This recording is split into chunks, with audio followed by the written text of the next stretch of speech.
My session with Bavera and with Alyssa was, some years ago when I went and did a laser safety course, which I'd already done. Okay. But through default, yes, I went and did that course with her and met this most dynamic, most amazing woman, that I just thought, wow, I'd like to be a part of her gig, Wow. part of what she did.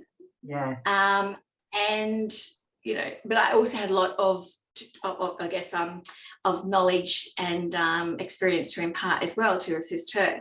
Right. And it was really fantastic because at that training, the LSO, she was feeding and throwing out questions to me and vice versa. And she really included me. And then, then afterwards I said, look, I'd love to be, part of something like what you were doing, about education training, which is what I'm about.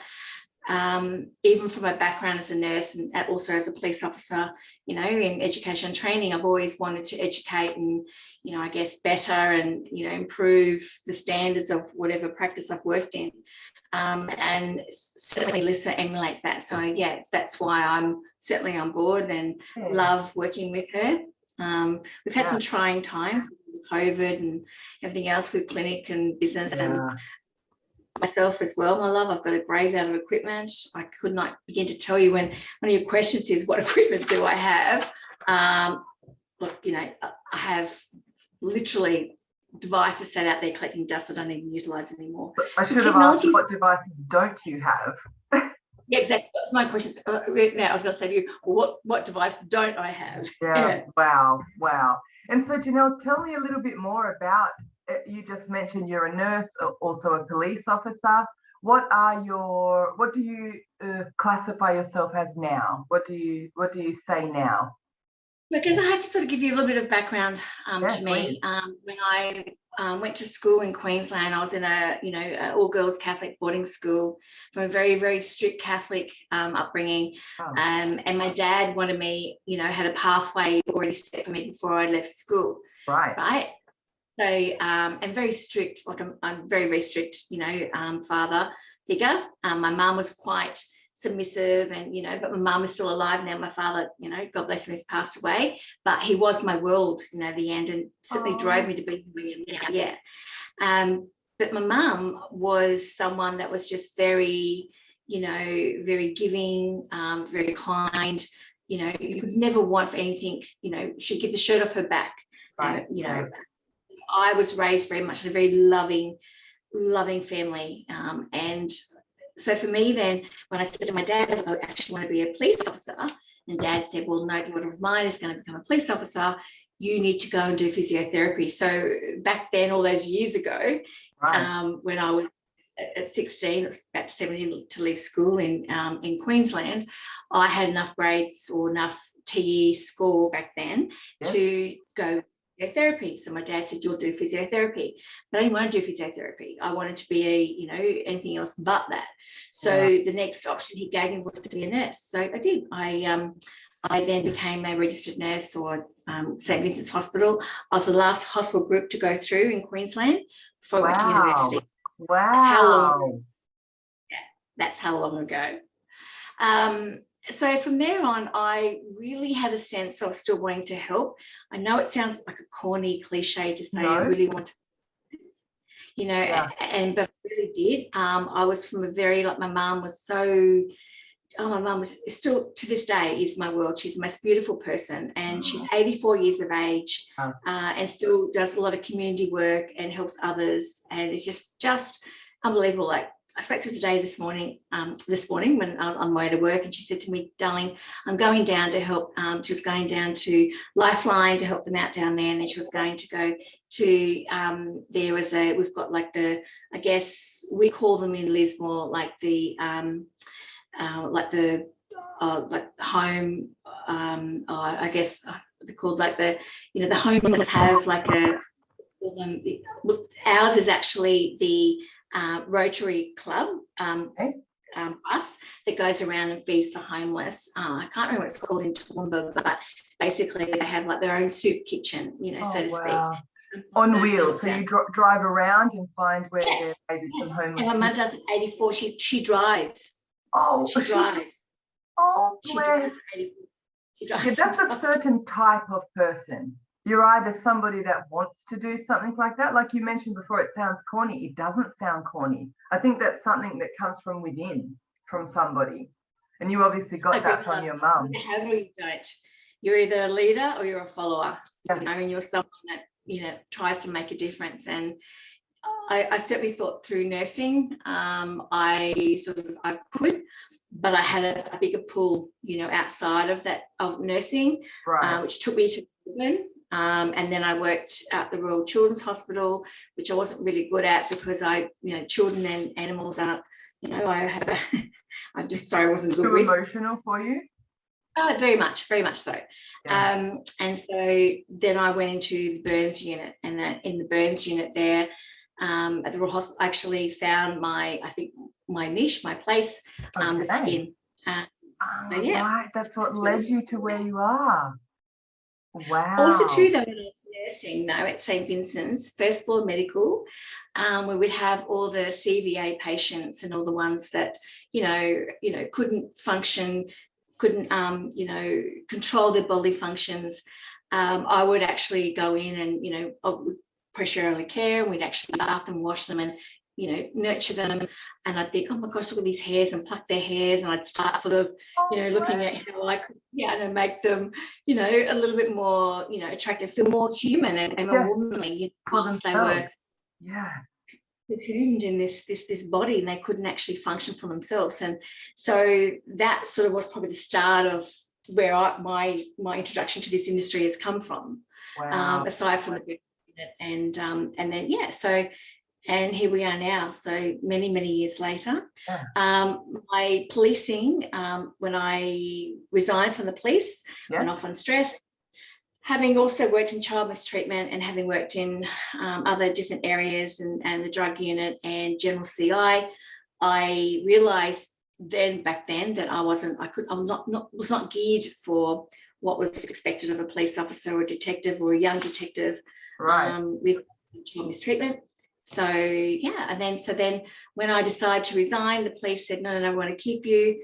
I then looked at outsourcing what I could do outside the police. And of course, the police then had to retrain me. So I then said, well, I would like to go back into the skin industry, but not nursing, so to speak. So they offered me to go back to nursing, which I did keep my hand in for a long time. But then I removed myself from being registered because in the police, that was a full-time job for me. That was my full-time entity. Leaving the police was a very hard decision because I actually, again, loved working for the community, loved working with people. I wanted to make a difference, and I believe in many times I thought I did. And I believe you would have. Yeah. And at 2 o'clock in the morning, if you want to knock on the door, you want someone like me knocking on the door saying, let's put the kettle on, let's sit down, let's have a cry. This is what I'm giving you, and that was a big part of me, but I shouldered that and I took it home with me. Yeah. It was a big demise in my life. Goosebumps just thinking about it. That wouldn't have been easy.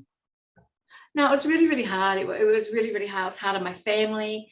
It was hard to the core about, the person that I wanted to be and the difference and the changes that I wanted to make, and I couldn't because I was just one person. And I was just a number in the system, really, at the end of the day. And I remember my detective sergeant saying to me, hey, Jenelle, you don't have to go to all the funerals. You don't have to go to, you don't have to. This is not your role as a detective. This is what.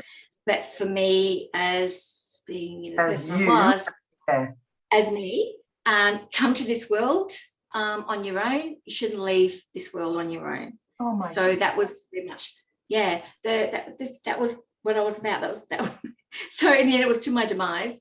But leaving the cops and then finding this industry, my industry again. So I might say, in between all that, when I was pregnant with my daughter Sarah Jane, I had to have a last lot of Hep B shots. So I had to then my next lot of Hep B shots. I couldn't go into the hospice system. So I then did my beauty therapy. I did my associate diploma in beauty therapy. That was before I joined the police. So that was sort of inception as well. Right. So that's where my love of what I did, and I could also, inject for electrolysis back then, as Omnicon, for numbing. That's where that started. And then I sort of did it as a bit of a, sort of a stopgate to going back into nursing, but realised I really love skin, and I want to stay with skin. So yeah, so that's then sort of carried on from the burns unit to now where I am, and then did my associate diploma, and then so then joined the police, and then got out of the police, and then now back into an industry that I always wanted to be in, but just sort of sidestepped it because I just really wanted to I thought I could make a difference in another calling, but I was wrong. But you tried. You went out into the community. I'm sure you made a difference in a lot of people's lives. I think, I think you did. Yeah, they needed you there for a reason, a season, but not a lifetime. Yeah. So, Jenelle, you own your clinic now, Destiny. I do. Yes. And was your goal ever to be a trainer, or was it just to open a salon and have a salon? No. Crystal, it's a really good question. Even my staff that been with me from inception will say to you that I bought a business that I believed and that I was told, by my accountant at the time, sister was a viable business, and it wasn't. So the money I got from leaving the police, I put into my business, and I lost everything. Lost it all. Lost it all. Yes. Right. So I don't share that very openly to too many people, but I think if this helps other women and people in business to realise that there is a light at the end of the tunnel, then I'm that person. Yeah.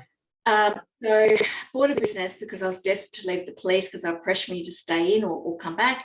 And I bought a business that was not viable. They had Chinese equipment. They had equipment that wasn't even, there was no manufacturer's warranty. There was no agreement for, service agreement. There was nothing. So when all those devices went down, I paid a lot of money for this business. I didn't have the money or or I should say, all the cash flow or the equity then to purchase these devices. More importantly, more the acumen to be in this industry. From years ago to now, it had changed so much. Now we're talking about IPL and the inception of, laser. And I was just coming out fresh out of the police and wanting to, find a place where I didn't have to involve myself with the public, but to make an income for my family. You know, so I was hoodwinked in many ways, but I was also very naive. So if I can then now, being in business, help others that are sort of, searching and reaching out and going into business in our industry, I certainly can pave the way for them. So no, I never ever envisaged I would be in business in Lismore, particularly where it's an area that I policed in, but to actually then have bought a business that was failing and losing money, it was either sink or swim.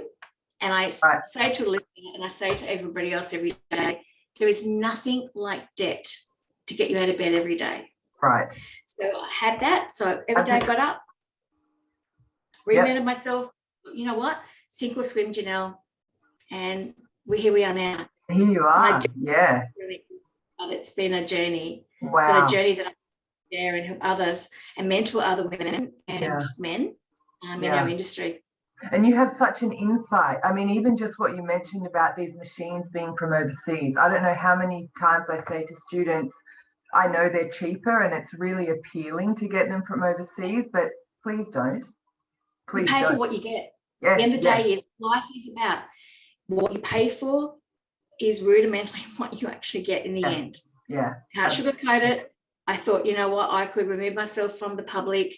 I could actually be someone, back then I was very, very, I was a broken person for coming from the police, coming to my industry. I thought it was a beautiful industry. And I say this, Crystal, and I'll say this to the day I die, that the industry that we work in is a beautiful, beautiful industry. We are very lucky and blessed to be in this industry.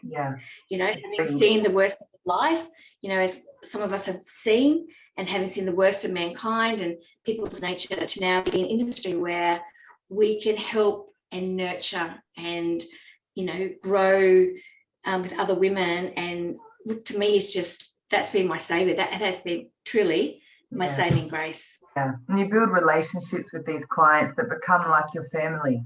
They are family. They become family. So I have Yes. lots of questions for you, please. I mean, I think I know the answers. When I answer the students, I think I know, but I would love to just get a little bit more in-depth answers from you for our students. So we both have the questions. I sent them to you.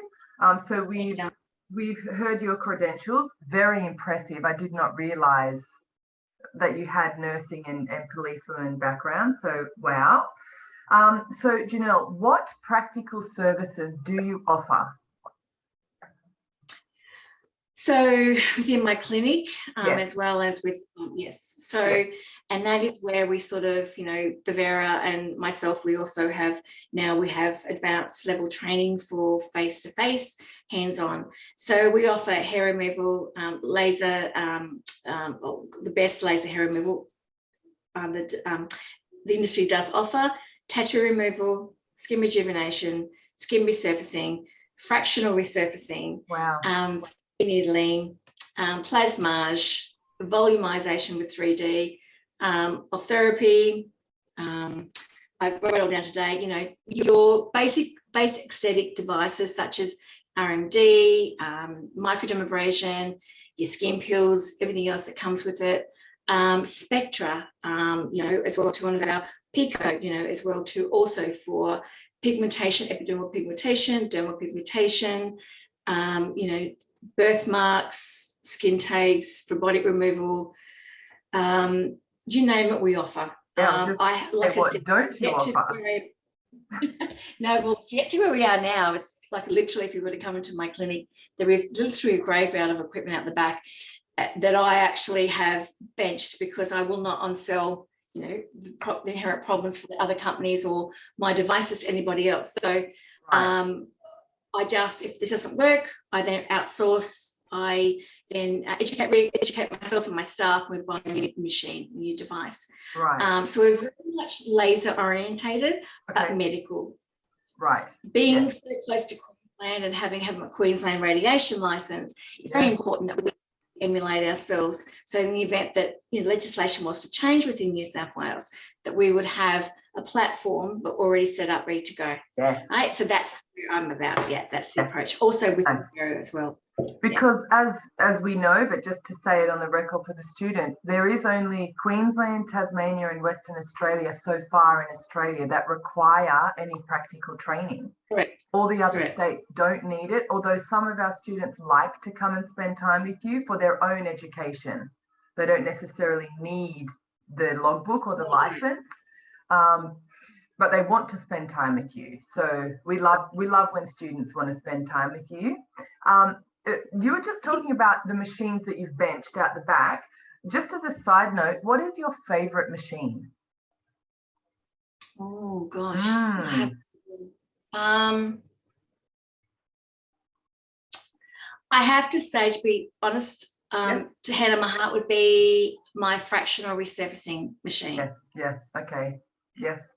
We have the ability and the leverage to actually go hardcore and actually do full ablation, you know, skin resurfacing, where we really need to handhold and manage those clients' expectations or our patients' expectations, or we can sort of downplay it and actually have like a lunchtime sort of, you know, pigmentation or lunchtime facial laser.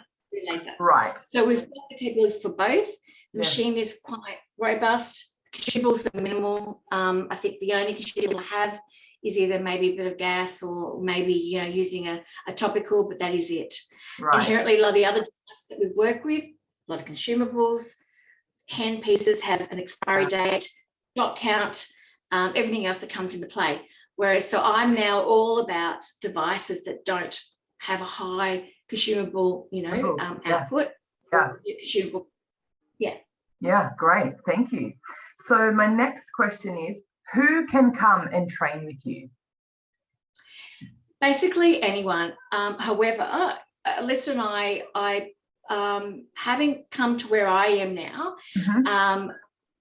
the pathway that we set to get to learn, actually absorb the education that we're giving them from Bavera and also from practical face-to-face training, they need a sense of ownership to their knowledge, to what they actually want to achieve. And that comes through Bavera, you know, or having done an LSO course, having done pigmentation, vascular, maybe tattoo removal. And then when they come to me and actually then put it pragmatically into a practical environment where all that comes to play, it all meshes nicely together. Comes together. Whereas online, you can learn and you can research, you can write it down, learn as much as what you can, but you need hands-on practical experience as well. That is the key to our industry. Have knowledge is power, have all the knowledge in the world, but that practical prowess is really will make you and actually help you to choose and navigate with all the sharks or the sales sharks and the people out there that want to sell you a device that is really not what you're after.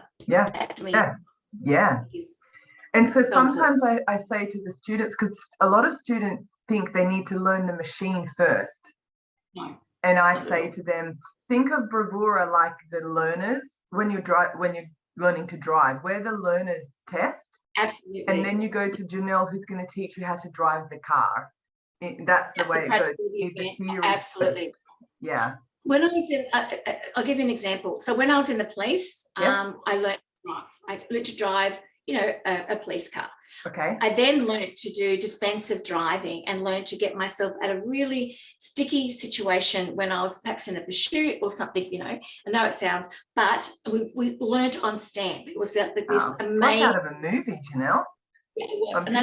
No, but it was, you know, to learn, and it was scary. But you know what? We learned that very quickly. So you've got your basic. I'm just going to cancel this out, my love. Where are you going? So now you've got your basic low level sound understanding. And what we see, Crystal, is that most of our clients that may approach Bavera have already bought a device because they were sold it for whatever reason. They bought the sales pitch. They bought the fact of the price point, not the fact of what it can actually deliver. And then they come to us hungry because, you know what, they have a machine. They don't really know how to work. How to use it. Yes. Yeah. So if we reverse that and educate our students to say, do the groundwork first. Do the hard job, do the LSO, do your training, whatever modality, be it tattoo removal, be it skin rejuvenation, be it hair removal, long poles, whatever it may be, Alex, then come and then we'll teach you the rest. Yeah. And we're not about sales. We're not about making money from these sales. We're all about education, training, and giving them the very, very best of our experiences. So they don't make the same inherent mistakes that I and Lisa, that we've all made in our industry. I think combined we would have over 70 years experience. You, Alyssa, and I combined. Easily. Yes. Whoa. So what do we just touched on this a little bit. What do they need to have before they come and see you? They need to have the theory. They need to already have their certificates. And do you like them to have anything else before they come to see you? Do you want them to have researched anything, or do you need them to have models? Do they need anything else besides a piece of paper saying they've done the theory and the groundwork before they get to you? Good question, Crystal. So ordinarily, we have students traveling from interstate all the time, or from, you know, the area, and, you know, and hopefully very soon from internationally. Yes. So, and then that sort of will dictate a different sort of level of training or different type of training. However, for me, it's having done the LSO course so that I can put hands on the devices is fundamental. And then having done perhaps through Bavera, a course where it navigates them to the pathway or to the device they're wishing to purchase, be it, say, a Pico, or may it be a vascular, a diode type device. Right. Whatever indication their main core business they want to treat, that's where we come into play. And when I go and train and they come to my clinic, I go to their clinic and train them. Yes. It's not just about what inherently they're actually purchasing. It's about encompassing their whole business acumen. Yeah. And it's about implementing, what they've learned, the knowledge, the demographic, and then bring it all together. We even do pricing packages. We do inherently everything. We support them. We hold their hand throughout the whole journey. Yeah. And I wish to God, when I first started out, I had that support. You had you. Because I would not have, I would be so much further ahead than where I am now. But now to then help we somebody wouldn't else. have you in this capacity. Well, yes, true. And same with with Vera, because Alyssa saw a nutrition in our industry, crying out for help. Now let's come into play and let's offer this without there is absolutely no monetary gain from coming to Vera for any affiliation with any other company. Yeah. Just that we are all about your training, education, and the support. Yeah. Ethics and integrity above all. And that's something I learned with the police, but I carried through to my business and to now my training with Bevera. Yeah. Oh, that's so nice to hear. And okay, so the next question, what will our students get from spending time with you?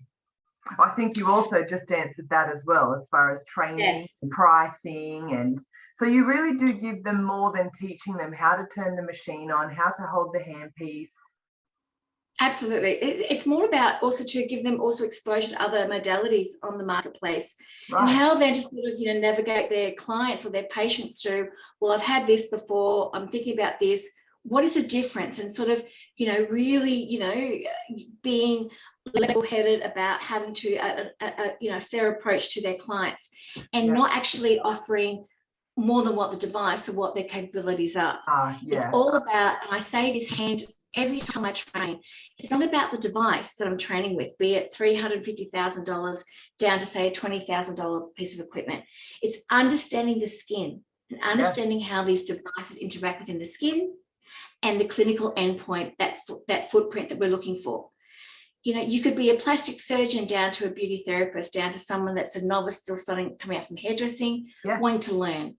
We encompass that whole range of experience, lack of experience and expertise, and we tailor it to their individual needs.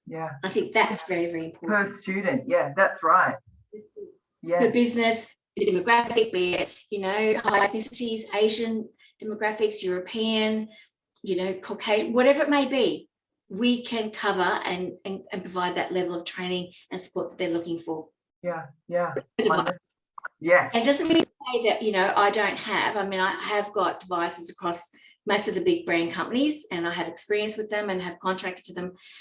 But it's not about that. It's for our students to take ownership and understand laser safety and how their devices and the modality and the wavelengths they're purchasing with their devices interact within the skin. It's not just buying a laser machine. There is so much more to it. So much more. So much more. Oh yeah. Because it's cheap. And like we said before, please, there's nothing wrong with buying things from overseas, but not going on eBay or Alibaba and saying, oh great, this machine is only 10,000, I'll buy it, and it comes with no serial number, no manual, the wrong electricity plug, no manufacturer's warranty, nothing. When was the last service date? When was the last, was it calibrated last? I don't know. What's the shot count on these handpieces? I don't know. When were the flash plates replaced? I don't know. Apparently this is what we're dealing with in the coalface, and I'm hoping through Bevera Education and with Alyssa, we're trying to drive that boat to actually change people's perception and understanding. It's not about the quick fix. It's not about getting the cheapest device. It's all about delivering and longevity of our industry. Exactly right. And so, Jenelle, we have a lot of students that go to you in Lismore, but you also go to our students. So students that may have purchased a machine, or students or businesses that have new staff and want some training. In these instances, what do you need to know from them? As in, how many staff there are, warranty, services. What do you need from students that you're going to visit in their clinic? So inherently, what a lot of students and clinics that come through Bevera, clinics that we just spoke about that have bought a secondhand or inherited a device through a purchase of a business. They don't really know. They had ad hoc, some sort of, backdoor sort of training, and that's basically, they don't really know how then, how to operate the device. So they'll engage Bevera, and then I'm actually then, asked to actually, to go and train them and give them that level of support, which we do. We give it, exponentially, ongoing past that training. However, what we need to know beforehand is age of the device, type of the device, was it, the service, contracts on the devices were actually taken. Because we also have an obligation as well I have to Bavera as well to, I guess, the individual states that are regulating, encompassing what they can and can't do, is that we need to make sure that we're not training on a device that basically, cannot be, I guess, operated under TGA, under legislation, under FDA, under Australian, under APRA, under APANZA, even standards. So there's a lot of different entities and hats that we need to wear and ensure that we're going to deliver the best level of training for both the clinicians, the dermal therapists, the nurses, the doctors, and they're also too for their client and their patients. So we wear a heavy load or a burden, because we're not just about, our students, we're about inherently the students or the patients that are going to be on treating. Right. So we need to make sure where the kudos, I guess you should say, in the inception of buying that, why they purchased those devices. And then after that, how ongoing are they going to look after, and how they're going to look after their patients and their clients, and the maintenance and ongoing maintenance of that particular device. And Queensland is the most heavily regulated. WA is next. Tasmania with IPL, and then New South Wales and Melbourne are a different entity. The horse is altered, but Alyssa and I are, together, with companies that are also passionate about education training. We're trying to pull back the reins and actually ensure that there is transparency, and that we actually are all on the same page when it comes to delivering the very best with class 4 grade lasers or IPL, to the community, basically. And that's what it comes to. Yeah, it would be great if the nation all came together and had the same regulations, and the path was a little bit clearer for students, because there are some states where literally you could study online overnight and then buy a machine online and treat someone in your spare bedroom legally in some states. That's just ludicrous, really, knowing what a laser machine can do. So let me ask you this, Jenelle, if you went to a clinic or a salon that had 4 staff, and 3 of the staff had done a laser safety certificate 6 years ago, and 1 of the staff had just recently done their laser safety certificate, knowing that there are no regulations around how often you do the LSO, would you recommend that all the staff update their laser safety certificate before you come and train with them? Absolutely. And I'm flying out tomorrow to interstate for a very clinic that we've had the same conversation with. Definitely. And I think that the LSO and their qualifications need to be updated every 2 to 3 years, because our industry is changing and evolving all the time, and they need to evolve with it. They want to stay, archaic and back, years back, and that's where they're going to stay. I can't train or deliver to someone that doesn't want to improve themselves and their ability to, provide the very best level of service and clinical treatment to their patients. So yes, 2 to 3 years, 3 years would be maximum. And in the cold face all the time saying, look, past that, then you need a refresher. You need to go back and on and learn again how it's changed in our industry. I agree with you. With Bavera, Crystal, the good thing about with Alyssa and Bavera as well is that we can actually do face-to-face LSO whilst I'm in the cold face training. We offer that as well, and also to expansion of actually then showing our students then the parameters that we're actually I guess the pulse width, wavelength, pulse duration, thermal relaxation time, I should say, the energy, all the learn in theory behind the scenes. Now we can actually pragmatically put it into practice with their modalities and devices. That to me is more compelling than anything. I agree. Because they can do a long LSO course and then go back to their device and go, heck, what? Yes, exactly. What does that mean? And it can be confusing. It really can be. It's not as easy as a lot of students might think The using of the machine, once you know everything, easy, but actually learning it, not so easy. Not so easy, Crystal. And No. I know the doctors and, the plastic surgeons that I work with are brilliant in their field. But when it comes down to the basic sort of, laser and laser safety and what is required, per state, even about skin, they're they're left field, they're out of their depth. Yeah. So, yeah, whereas, we ask them to do so much more, but this is our bread and butter. Yeah. We are best, I believe, at what we do through Bavera, and that's why we I'm make here. a great team, really. We do make a great team. Yes. And so my last question before I let you go, because I know you need to pack and I really appreciate you spending this time with me. When a student comes to you or when you go to a clinic, how does it work with models that you're practicing on?